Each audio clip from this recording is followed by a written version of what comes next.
விளையாட்டு மற்றும் மேம்பாட்டுத்துறை அமைச்சர் அவர்கள் உதயநிதி அவர்கள் மதுரை மாவட்டத்தில் இந்த திட்டத்தை தொடங்கி வைத்து பல ஆயிரம் கோடி ரூபாய் வங்கி கடன் கொடுத்திருக்காங்க. நம்ம நெல்லை மாவட்டத்திலையும் கிட்டத்தட்ட ஒரு 14,000 சுய உதவி குழுக்களுக்கு 727 கோடி ரூபாய் கடன் வழங்க இலக்கு நிர்ணயிப்பட்டு 302 கோடி ரூபாய் ஏற்கனவே கொடுத்திருக்கு. இன்னைக்கு 54 கோடி ரூபாய் கொடுத்திருக்கு. அதை நீங்க எல்லாருமே தொலைக்காட்சி எல்லாம் பாத்தீங்க. மிக்க நன்றி, வணக்கம். வேற என்ன சொல்லுங்க. ஒரு கவர்மெண்ட் ஸ்கூல்ல இருக்கக்கூடிய டீச்சர்ஸ் ஒழுங்கா வேலை மாற்றது இல்லை. அதனால கவர்மெண்ட் ஸ்கூல்ல தேர்ச்சி விகிதம் எல்லாமே ரொம்ப மோசமா இருக்கு அப்படின்னு போயிருக்காரு. கவர்மெண்ட் ஸ்கூலுக்கு மேல நிறுவப்படக்கூடிய ஒரு குற்றச்சாட்டு உண்மையா? அதுக்கு தமிழக அரசு என்ன நடவடிக்கை எடுக்கும்? கவர்மெண்ட்ல ஹெட்டே அவங்க தானே. நம்முடைய மாண்புமிகு ஆளுநர் தான் நம்முடைய தமிழ்நாடு கவர்னராட்ட இருக்காங்க. அரசு பள்ளியில அப்படி இருக்கு அப்படின்னு சொல்லி அவங்க சொல்றது உண்மை இல்லை. சரியான தகவல் அவங்களுக்கு போய் சேரல. நான் நினைக்கிறேன் மாண்புமிகு ஆளுநர் தனக்கு கொடுக்கப்பட்ட பணியை தவிர மீதி பணியில இருப்பது போலதான் எல்லாரும் இருப்பாங்களோன்னு நினைக்காங்க. அது உண்மை இல்லை, தவறு. அரசு பள்ளியில படித்த மாணவர்கள் தான் நிறைய நம்ம ஏற்கனவே பல முறை சொல்லியாச்சு. எல்லா துறைகளிலும் இன்னைக்கு இந்திய அளவுல விஞ்ஞானிகள் அதிகமா இருக்கிறது தமிழ்நாட்டு அரசு பள்ளியில படித்தவங்க தான் இருக்கிறாங்க. அது திரும்ப திரும்ப அவங்களுக்கு என்ன வருத்தமோ தெரியல. ஒண்ணு அவங்களுக்கு கஷ்டமாட்டு இருக்கலாம், சனாதன தர்மத்து என்ற பாடம் வைக்கல. அப்படிதானே நாகராஜன், சிவமணி அந்த இது வைக்கல. அது ஒரு வருத்தமாட்டு இருக்கலாம். அதே மாதிரி வீர சவார்கர் வரலாறு அப்படின்னு சொல்லி அது இல்ல. அந்த இடத்துல வஉசி வரலாறு இருக்கு. வஉசி பாரிஸ்டர் பட்டம் மட்டும் பெரும் செல்வந்தர் 2 கப்பலை வாங்கி விட்டு சுதந்திர போராட்டத்துல கோயம்புத்தூர்ல செக்கிழுத்து கடைசியில எல்லா சொத்து எல்லாம் பிரிட்டிஷ் ஆட்சி எல்லாம் இழந்து இருக்கும் போதும் தன்னுடைய மகாத்மா காந்தியை உங்களுக்கு நிவாரணமாக நன்கொடை வசூல் பண்ணி கொடுக்கணும் போது மறுத்து விட்டார். வேண்டாம், நான் யாரிடமும் கையெழுத்து. அவருடைய கடைசி காலம் முழுவதும் அவரும் தன்னுடைய மகளும் தெருவுல போய் மண்ணெண்ணை வித்து வாழ்க்கை நடத்துறாங்க. வாடகை வீட்டுல தான் இருந்தாங்க. என்ன சொல்ல போனா அவரு கடைசியா வாழ்ந்து மறைந்த வீடு இந்த விருதுநகர் வியாபாரிகள் சங்கத்துக்கு சொந்தமானது தூத்துக்குடியில இருக்கு. அந்த வீட்டுலதான் அவரு தங்கி இருந்தாரு. அந்த வீட்டை வாடகை இல்லாம கொடுத்தாங்க. அதை இன்னைக்கு அவர் நன்றியோட சொல்லுவாங்க. அந்த அளவுக்கு அவரு யாரிடம் எதிர்பார்க்காம, இது தமிழ்நாட்டு வரலாறு, சுதந்திர போராட்ட வீரருடைய வரலாறு. அவங்க சொல்ற வீர சவார்கர் அந்தமான்ல சிறையில இருந்தாரு. 3 முறை மன்னிப்பு கடிதம் பிரிட்டிஷ் ஆட்சி கொடுத்தாரு, மன்னிச்சு விடல.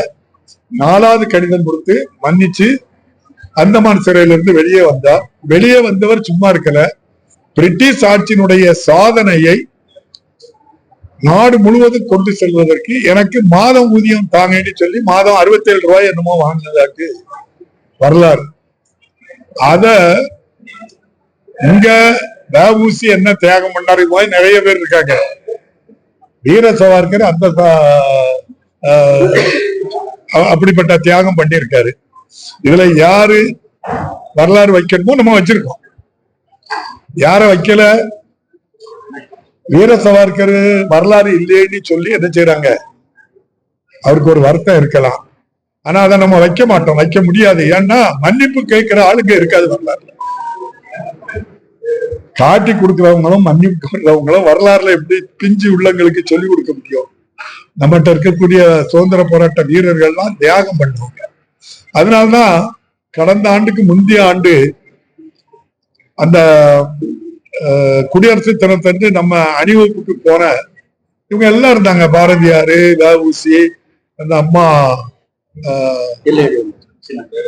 வேலுநாச்சியார் அம்மா, இதுகளெல்லாம் திருப்பி அனுப்பி விட்டாங்களே, வைக்க கூடாது. அப்ப சுதந்திர போராட்ட வீரர்கள் மேல அவங்களுக்கு என்ன கோபம்? அதை நம்முடைய மாண்புமிகு ஆளுநர் கேட்டிருக்கலாமே. அத இவங்க எந்த அளவுக்கு தேசப்பற்றோ உண்டுங்கிறதுக்கு இன்னொரு உதாரணத்தை சொல்றேன். முப்படைகளினுடைய தலைவர் அவங்களோட குடும்பத்தோட ஹெலிகாப்டர்ல சென்னையில இருந்து கோயம்புத்தூருக்கு போறாங்க. அது பேர் என்ன? பிபின் ராவத். அவருடைய விபத்துக்குள்ளாவது இறந்திருந்தாங்க. உடனடியா நம்முடைய முதல்வர் எல்லா நிகழ்ச்சியை ரத்து பண்ணிட்டு ஆன் ரோடுல உடனே போய் மரியாதை பண்ணி அடுத்த நாள் அவங்களுக்கு என்னென்ன மரியாதை உண்டு அவ்வளவு கொடுத்து அங்கிருந்து அந்த பூத உடல்கள் டெல்லிக்கு போகும் வர, அவங்களுடைய ஊருக்கு போவது வர இருந்து அவ்வளவு கடமையும் செய்தவர் முதல்வர். அதே நாள் ஒரு கோடை வாழ் ஸ்தலத்துலதான் உட்கார்ந்து இருந்தாரு நம்முடைய மாண்புமிகு ஆளுநர். போகலையே. இந்திய நாட்டினுடைய முப்படை தளபதிக்கு இந்த நிலை, அவர் ஒரு விபத்துல சாகுறாரு, அவருக்கு மரியாதை பண்ணே போகலையா? நீங்க தான் சொல்லணும். இதெல்லாம் எந்த அளவுக்கு அவங்களுக்கு தேசப்பற்று நாட்டுப்பற்று இருக்கு, நீங்க தான் சொல்லணும். அவங்களுக்கு ஒரு வருத்தம் இருக்கலாம், தமிழ்நாட்டுல படிப்புல நம்பர் 1ல இருக்கு. கிட்டத்தட்ட 18 துறை சார்ந்த நம்முடைய கல்வித்துறையிலே 13 ஐட்டம் தமிழ்நாடு தான் முதலிடம். அது கொஞ்சம் வருத்தமா இருக்கலாம். என்ன செய்ய, நம்ம ஆளுநர் இப்படிதான், என்ன மனதுல இருக்குன்னு தெரியல. இல்ல குறிப்பா சமஸ்கிருதத்தை படிக்க வேண்டியது காலத்தினுடைய கட்டாயம் அப்படின்னு சொல்லி மயிலாப்பூர்ல ஒரு பள்ளியில நடைபெற்ற நிகழ்ச்சியில பேசியிருக்கிறார்.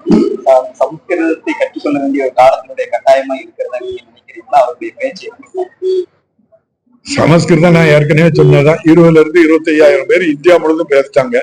அதை படிக்கணுமா படிக்க மக்கள் தான் அதை முடிவு பண்ணணும். ஒண்ணு, இந்தியாவில் தோன்றிய தமிழ்நாடு திராவிட இயக்கத்தினுடைய வரலாற்றை சொல்றது மட்டும் இல்ல, உலகில் தோன்றிய முதல் 3 மொழிகளில் தமிழ் ஒன்று. இன்னும் உயிரோடு வாழ்ந்து இருக்கின்ற மொழி தமிழ். உலகம் முழுவதும் 10 கோடிக்கு மேல் பேசுகின்ற மக்கள் பேசுகின்ற மொழி தமிழ். இந்தியாவில் தோன்றிய மொழி வெளிநாடுகளில். இந்தியாவில் தோன்றிய தமிழ் இந்தியாவில் ஆட்சி மொழி அல்ல, தமிழ்நாட்டுல மட்டும்தான் ஆட்சி மொழியா இருக்கு. ஆனால் தமிழ் இலங்கை, சிங்கப்பூர், மலேசியா, கனடா உட்பட மொரிஷியஸ் உட்பட 7 நாடுகளில் ஆட்சி மொழியாக இந்தியாவில் தோன்றிய ஒரு மொழி இருக்குன்னா தமிழ் மொழி. அப்ப இந்தியாவில எல்லாரும் எதை படிக்கணும்? எந்த மாநிலமாக இருந்தாலும் தமிழ் கண்டிப்பாக படிக்க வேண்டும், ஒரு கூடுதல் மொழியாக. அதை சொல்ல ஏன் மறுக்கிறாங்க என தெரியல. நம்ம ஏற்கனவே பாராளுமன்றத்துல மறைந்த ஜவஹர்லால் நேரு அவர்கள் பாரத பிரதமராக இருந்த போது இருமொழி கொள்கைக்கு அங்கீகாரம் பண்ணி தந்திருக்காங்க. இப்போ PM ஸ்ரீ பள்ளி அப்படின்னு சொல்லி ஆரம்பிக்க போறாங்க. நம்ம புதிய கல்விக் கொள்கை, நேஷனல் எஜுகேஷன் பாலிசி புதுசா வரதை நம்ம ஏத்துக்கிட்டோம். ஆனா அதுல சில தவறான கொள்கைகளை நம்ம ஏத்துக்கிட்டோம். 3, 5, 8, 9, 10, 11, 12 எல்லாம் தேர்வு வைங்க, ஓகே. 5ஆவது வகுப்புல ஃபெயில் ஆயிட்டா அதுக்கு மேல நீ படிக்க போகக்கூடாது, நீ உன் தாய் தந்தை செய்கிற தொழிலுக்கு போ அப்படிங்கிறதா எங்களுக்கு சந்தேகம் இருக்கு.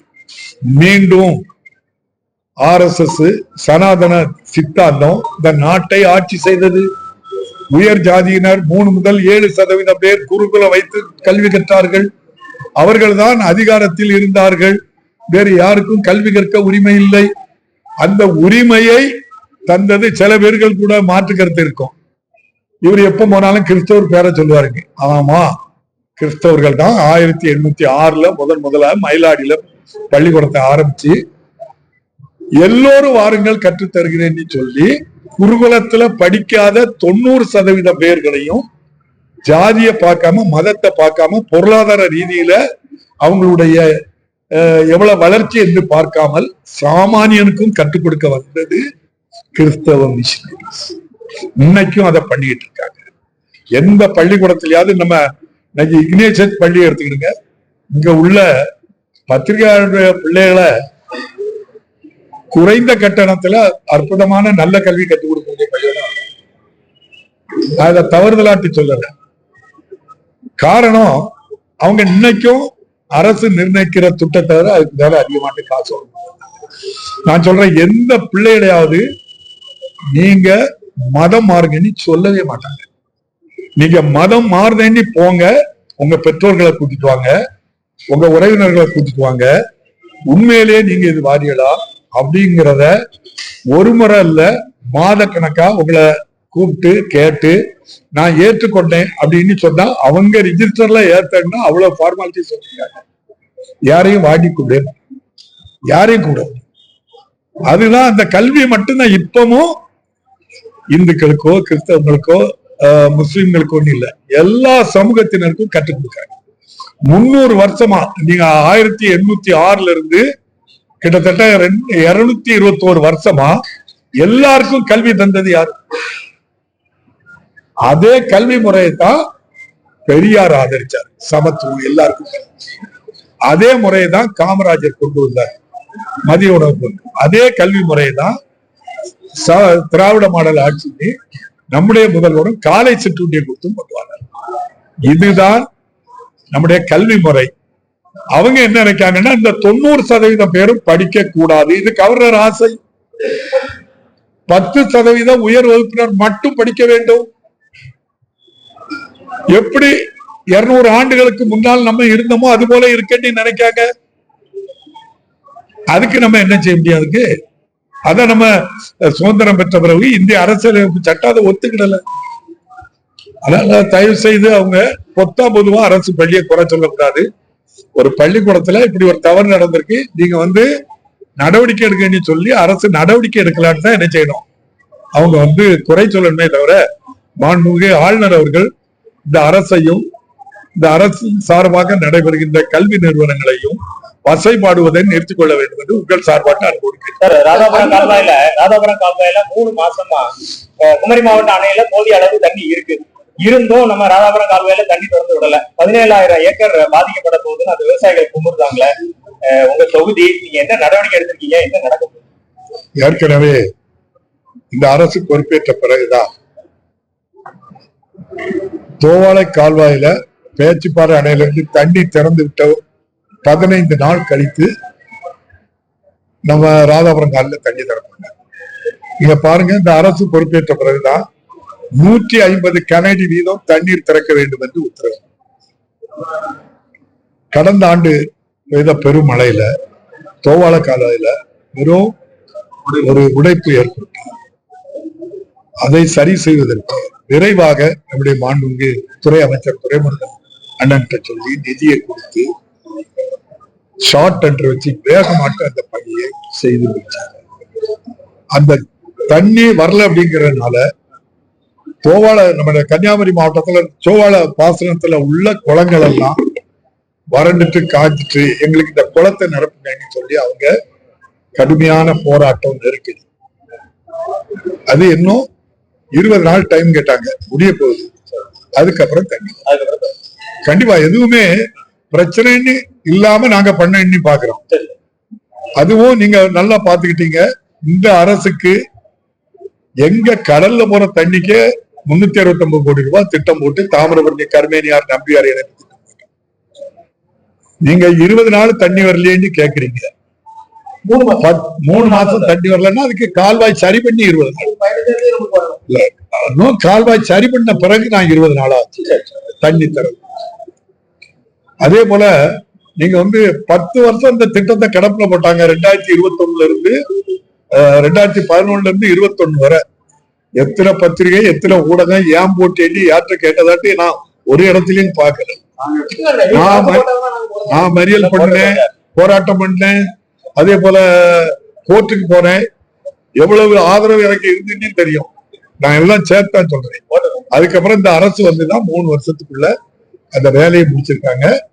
கடந்த ஆண்டு நம்முடைய இது வெள்ளோட்ட மாட்டு திறந்து விட சொல்லி யாரு நம்முடைய கலைஞர் முத்தமிழறிஞர் கலைஞர் காலத்துல ஆரம்பிச்சது, நாங்களே போய் அதை ஆரம்பிக்கிறதுக்கு ஒரு வாய்ப்பு கிடைச்சி அதை ஆரம்பிச்சு வச்சாரு. முதல்வர் முறையாட்டு அதை என்ன செய்வாங்க ஆரம்பிச்சு வைப்பாங்க. அது கூட கடை கோடியில எம்எல் தேடிக்கு போகக்கூடிய இடத்துல 4 விவசாயிகள் கேஸ் போட்டு அந்த பகுதிக்கு இடையில இருக்குது என்ன நீதிமன்றத்தில் தான் வழக்கு. நீங்க எவ்வளவோ நாங்க முயற்சி பண்ணி சமாதானம் பண்ணி பார்த்தா அவங்க வரல. உங்க முயற்சி தேவை. நீங்களா பேசி அப்பா இதை பண்றீங்கன்னு நீங்களும் ஒத்துழைப்பு தரீங்கன்னு உங்களை நான் கேட்டுக்கொள்றேன். எப்படி விவசாயிகளுக்கு இந்த அரசு செயல்பட்டு பாருங்க. எவ்வளவு 10 வருஷம் கிடப்புல போட்டதை இந்த அரசு பொறுப்பேற்று இப்போ நிறைவேற்றி கொடுத்திருக்கு. கடல்ல போற தண்ணியை இங்க கொண்டு வந்தாங்கன்னா தோவாள காலில் நாங்க விடுவோமா? என்னொன்னு சொல்றாங்க, எனக்கு பழையாறு கடல்ல போய் கலக்கிற இடத்துல ஒரு மின் நீரேற்றி மூலம் லிப்ட் இரிகேஷன் மூலம் கொண்டு வரதுக்காக இந்த அரசு வந்த உடனே நம்ம ஒரு கோரிக்கை வச்சோம். இதே ராதாபுரம் கால்வாய் தான். அதை ஏற்று உடனடியாட்டு விரிவான திட்ட அறிக்கை தயார் பண்ண 2 கோடி ரூபாய் உடனே கொடுத்து, அது தமிழ்நாடு குடிநீர் வடிகால் வாரியம் 400 கோடி ரூபாய் அளவுக்கு திட்ட அறிக்கை தயார் பண்ணியிருக்கு. மிக விரைவிலே எந்த திட்டத்திலேயாவது கொடுத்து எங்களுக்கு நிதியை தாருங்கன்னு கேட்டுக்கிட்டு இருக்கோம். ஆக விவசாயிகளுக்கு ஒண்ணுன்னா இந்த அரசு எப்படி கடன் தள்ளுபடி பண்ணிச்சோ, எப்படி கட்டணம் இல்லாத விவசாய மின் இணைப்பு கொடுத்து கொண்டு இருக்குது 24 லட்சம் விவசாயிகளுக்கு. அதுபோல் விவசாயிகளுக்கு ஒரு சிறு பிரச்சனைனாலும் இந்த அரசும், அது கூட இந்த ராதாபுரத்துல நீங்க எல்லாரும் தான் குற்றச்சாட்டா சொல்லிய, எல்லாத்தையும் ராதாபுரத்துக்கு கொண்டு போறாரு. குடிநீர் திட்டம் கொண்டு போயிட்டாரு, ராமவரணி தண்ணியை கொண்டு போயிட்டாரு, அடுத்தால மாவட்ட தலைமை மருத்துவமனையை கொண்டு போயிட்டாரு. பாருங்க, தேசிய பேரிடர் வேளாண்மை அரக்கோணத்துல இருக்கு, அடுத்தது ராதாபுரத்துல தான் ஆரம்பிச்சிருக்கீங்க. இப்படி எல்லாம் குற்றச்சாட்டை பழிய சொல்றீங்க. நான் உங்ககிட்ட தான் கேட்க, 2 அணுவலை ஏற்கனவே செயல்படுத்தி நாங்க விரும்பாதது, திரும்பவும் இப்போ ஒரு 4 வேலை நடந்துட்டு இருக்கு. அதுல வேணா ஆளுக்கு ஒரு தொகுதி கேட்டு நீங்க வாங்கி கொண்டு கொடுக்கலாம். நாங்க அது வேண்டான்னு இருக்கோம். எவ்வளவு போராட்டம் பண்ணுவோம், அதை நீங்க யாராவது காது வச்சே கேட்க மாட்டீங்களா? 6ல 4 நீங்க 2 போதும், எங்களுக்கு 4 ஆளு கொண்டு போங்க. அதாவது எங்க எது தேவையோ அரசு முடிவெடுக்கும். அரசு நாங்குநேரியும் மாவட்ட தலைமை மருத்துவமனைக்கு எல்லாச்சும் ஆவடை பண்ணாச்சு 50 கேட்டாங்க, அதையும் கன்சிடர் பண்ணி அதிகாரிகள் வந்தாங்க. ஒரு வேகமா ஒரு ஆஸ்பத்திரிக்கு ஒரு உயிரை கொண்டு சேர்க்கணும்னா முதல்ல ரோடு அது எங்க இருக்கு, கடற்கரை எங்க இருக்கு, அம்பாசமுத்திரம் எங்க இருக்கு. அப்ப அதை அதிகாரிகள் தான் ஆய்வு செய்து முதல்வர்கிட்ட கொண்டு இப்படி இப்படி இருக்குன்னு சொன்னாங்க. அதுக்கப்புறம் தான் அமைச்சர் எங்க தகுதியான இடத்துல கூப்பிட்டாங்க. இப்போ அங்க கடல் சுனாமி எங்க பாதிப்பு, கடல் பகுதியில தான் தேசிய பேரிடர், அது பக்கத்துல தான் தமிழ்நாட்டுல நம்முடைய திருநெல்வேலி மாவட்டத்துல கடல் எங்க இருக்கு? ராதாபுரத்துல மட்டும்தானே இருக்கு. அந்த கடல் எங்களுக்கு ஏன் தெரியலன்னு நீங்க கேட்டா நான் எப்படி பதில் சொல்ல முடியும்? ஆளுநருக்கு சொன்ன பதில் தான் நான் சொல்ல முடியும். நன்றி, வணக்கம்.